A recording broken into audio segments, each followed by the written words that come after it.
Okay, let's take this rather interesting 1983, I think, 83-84 Land Rover lightweight, but fitted with 3.9 fuel injection, Range Rover V8 motor and automatic transmission as well. I've never driven an automatic one before.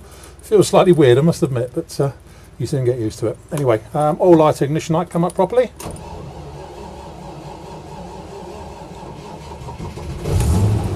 Starts well after a little bit of churning and settles down and idles nicely. Into D and off we go. Right, what can we tell you about this? Obviously showing 40,000 kilometres, but clearly as it's had a V8 conversion, that's a bit irrelevant, but probably relates to the original vehicle's mileage or kilometrage, whatever you call it. All the conversion was carried out by a well-known local race preparation specialist, so it's not been a sort of a homemade bodge job, and it does seem to have been done really rather well. So it does feel weird not having to change gear, I must admit. Obviously with as it's got the Range Rover gearbox and transfer box, it's running in permanent four-wheel drive these days.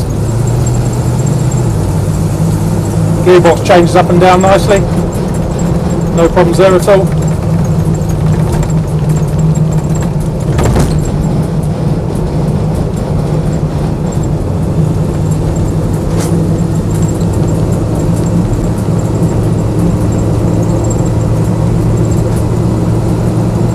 Steers nicely, it's not wandering all over the road.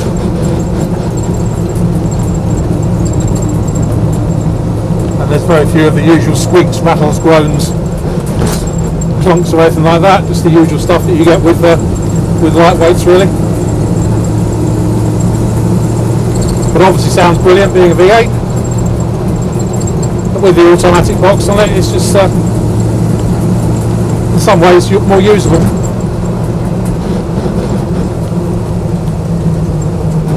A little bit of mechanical noise just when you back off the throttle.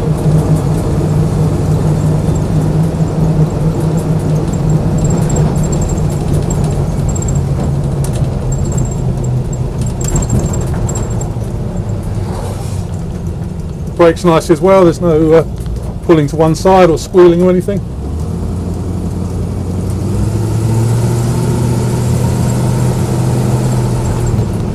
Pulls away well. So it has been nicely set up, this one has.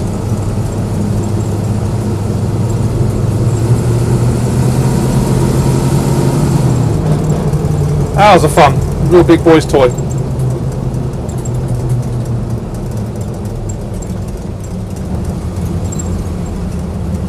Fuel gauge seems to be working. The temperature gauge perhaps been wired in back to front, I'm not sure, but when you're at when the ignition is on, but the engine not running, it does seem to show the correct temperature. But as soon as you switch on, it goes right back down to the other side. So I'm not sure what's occurring there. Perhaps a dodgy sender unit or something, or just wired in back to front. Don't really know. But speedo's working, fuel gauge is working. I'm told both tanks function properly. I've only so far put fuel in the right-hand tank, but I'm sure that both of them do work properly. Everything seems to function. Well, there's not a lot that not function on one of these, with the exception of the heater doesn't appear to be connected. The motor for the blower.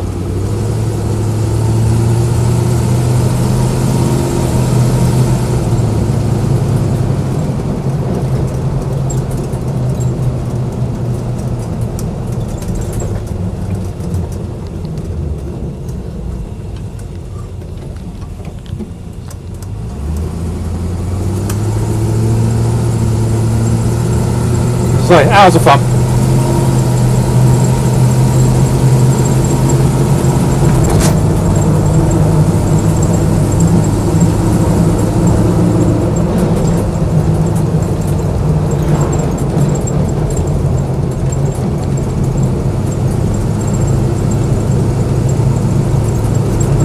And that's a nicely put together conversion too.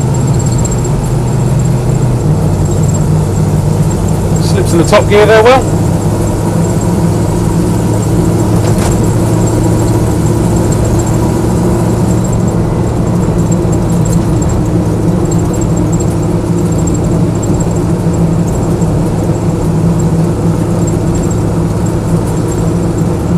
brilliant car. Anyway, my name's Simon. You can reach me on 0771 906 9353 or in the office on 0118 946 3352, or you can go to our website, which is www.motodrome.co.uk for any further info. And